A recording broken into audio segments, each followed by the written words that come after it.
君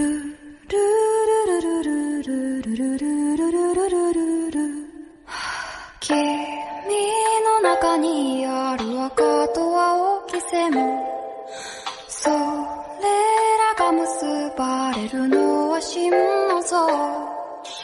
風の中でも負けないような声で届ける言葉を今は育ててる。 Welcome back my channel.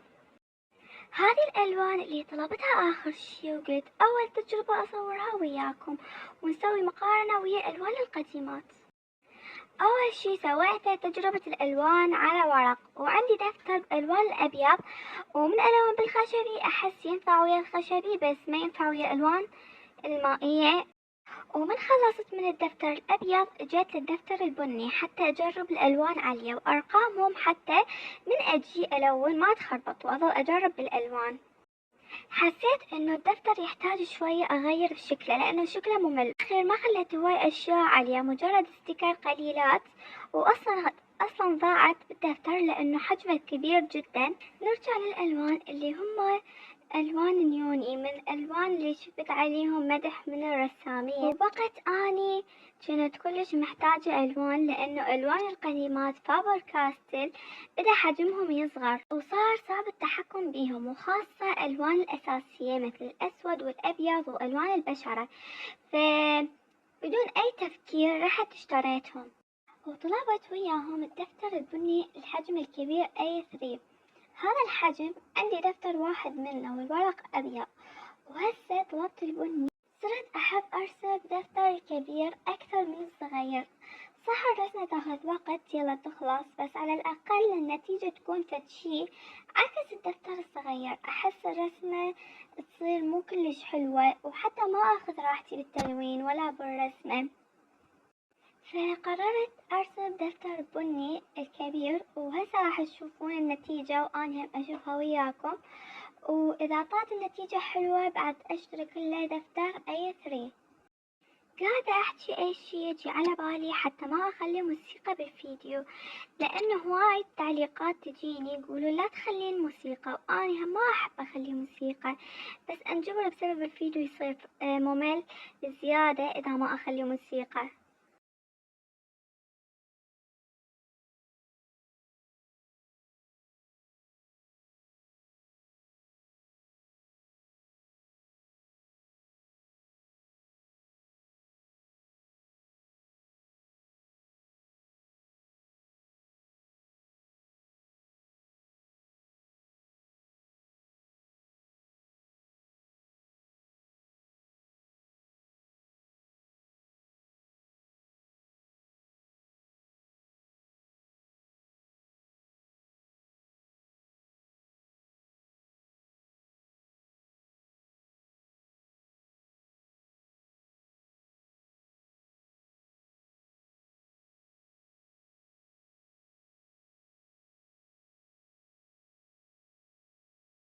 وهنا خلصت تجربتهم على الورق البني والورق الأبيض.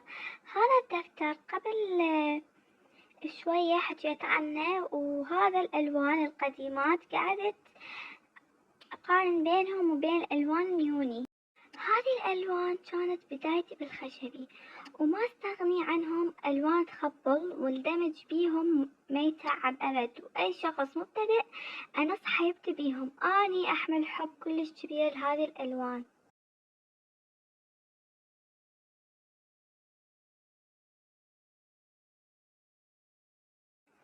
شوفوا رسمتي القديمة بألوان الفابر كاستل.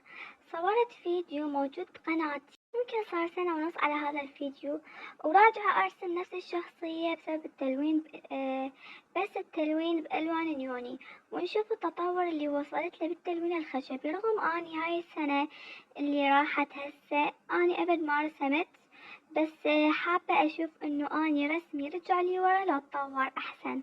ما صورت وأني أرسم لأنه ياخذ وقت هواي، حبيت الفيديو يكون للتلوين أكثر، وأساسا ما أعرف أرسم قدام الكاميرا أبد.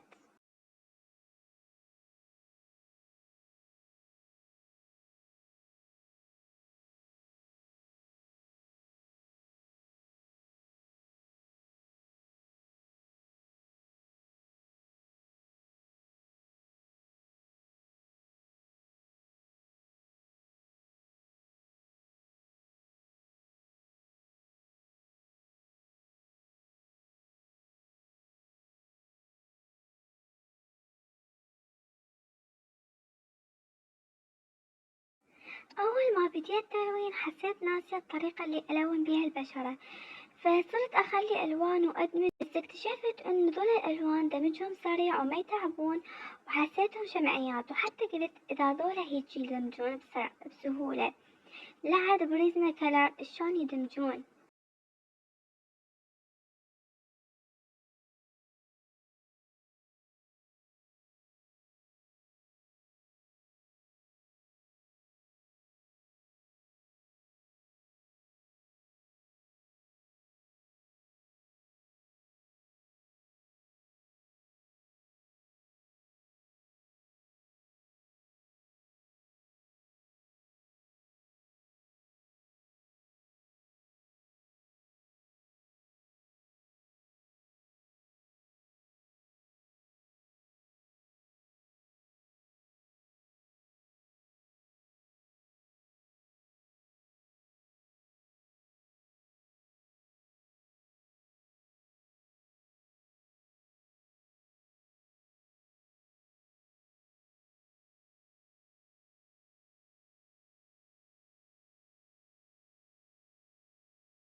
بس شوف الفرق بين الرسمتين. أنا راضية على تطوري والحمد لله.